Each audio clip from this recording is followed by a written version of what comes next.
გამარჯობა მეგობრებო, უმაგრესი სიახლით გიბრუნდებით, ხო დაალაიქოთ ეს ვიდეო და გამოიწეროთ არხი, ასევე კომენტარებში გამაგებინეთ თქვენი აკვარიუმების ამბები როგორ მიდის.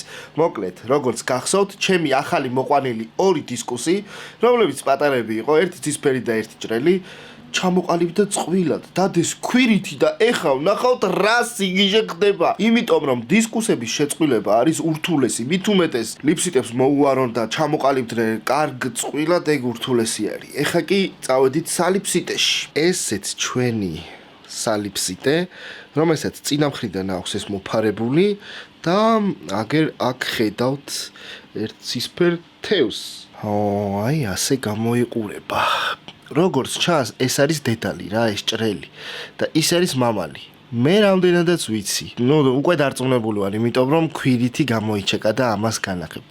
მაგრამ სანამ განახებთ, გეტყვით რომ აი ეს არის დასასუფთავებელი რა. საჭმელი და რაღაცეები ყრია და ეგ უნდა მოვასუფთავოთ.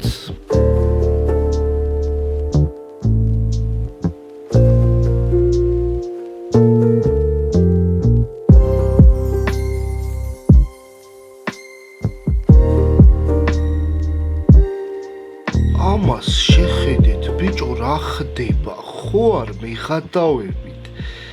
აქ გადაუსხია შობლებს ეს ლიფსიტები. რა მაგარია! ანუ უვლიან, ჩემი კაი. ანუ ეგენი ჯერ ვერ დაცურავენ, ხოაზე ხართ და შობლები ურიან. ეხა არ უნდა დავსტრესო, თორე ზედმეტი ჩარევა არ შეიძლება. პირველ რიგში რაც უნდა გავაკეთო, ეგ ცოტა მოვასუფთავე, რაც კარგი არის და რაც უნდა ეხა გავაკეთო არის ის, რომ ეს ბიოფილტრი აი ამ შემწოვით უნდა გავთიშო, რომ არ მიიწოვოს. და აი აქ კიდევ არის ძალიან ბევრი. ნახეთ რამდენი ლიფსიტები არიან. ანუ ეს სეტკა უნდა მოვაცილო. ოღონდ ძალიან ფრთხილად, რომ არ გავაბრაზო.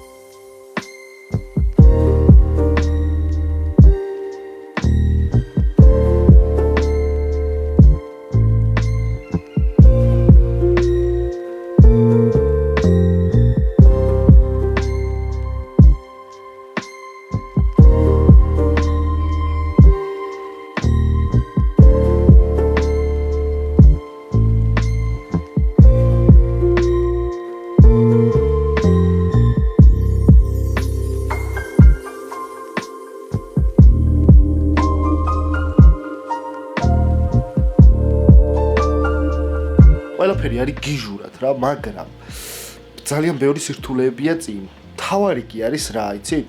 როდესაც ლიფსიტები დაიწყებენ ცურვას, შობლების კანიდან დაიწყონ კვება და მიეკრონ და ასე ვთქვათ, შობლებმა აისხან თავიანთი ლიფსიტები.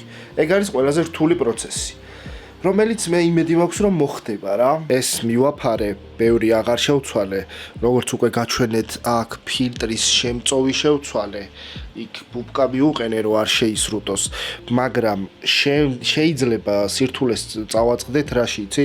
როდესაც ესენი დაიწყებენ ცურვას, შეიძლება იმასთან მივიდნენ, ან ამასთან მივიდნენ, მიეკრან რა და ეგ არ მინდა. აუცილებელი არის რომ მშობლების კანი იყოს, მშობლების სხეული იყოს მხოლოდ ესეთი გამორჩეული, მუქი და მარტივად საპოვნელი მთელს სალიფსიტეში და ნებისმიერი სხვა შავი ნივთი იქნება თუ რამე მუქი ნივთი იქნება, გადაატანინებს ყურადღებას. ასევე იმ პერიოდში, როდესაც ლიფსიტები იწყებენ ცურვას და მშობლების კანთან უნდა იყვნენ სიახლოვეში და დაწიწყნონ და იქიდან იკვებონ, ხო? წყლის დონე იკლებს, უნდა აუცილებლად გამოუცვალოთ წყალი რა.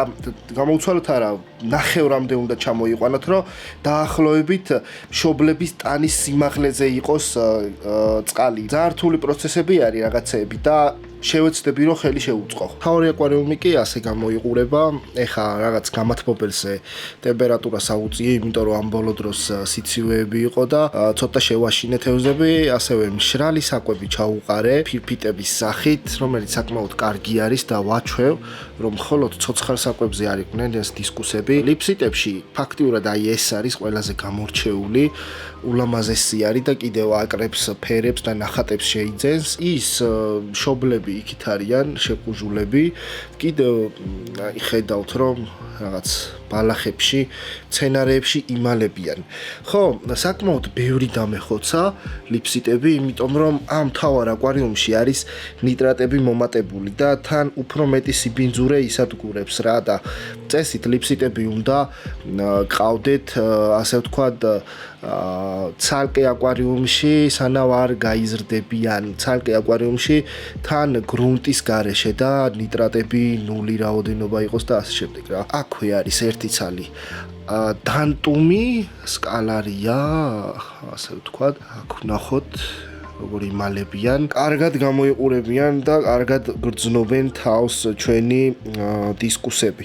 დაახლოებით 15 დისკუსი მყავს, რაც არც თუ ისე ცოტა არის და საკმაოდ კარგად არიან რა. ფოთაშორის ფილტრი მაქვს გამოწერილი ახალი ბიო, მაგის unboxing-ს ცალკე განახებთ. ამათაც უნდათ რომ მალე იქვირითონ, ძალიან ხშირად ქვირითობენ ისედაც. ნახეთ როგორ თრთის, აშინებს სხვა თევზებს. იმედი მაქვს რომ ის ლიფსიტებს მიხედავენ რა, ის ახალგაზრდა მშობლები. ჯერჯერობით ძალიან კარგად დაიწყეს და ნახოთ როგორ წარიმართება სიტუაცია და გაგაგებინებთ შემდეგ ვიდეოში შევხვდებით. ასე რომ დაალაიქეთ ეს ვიდეო რა. დროებით.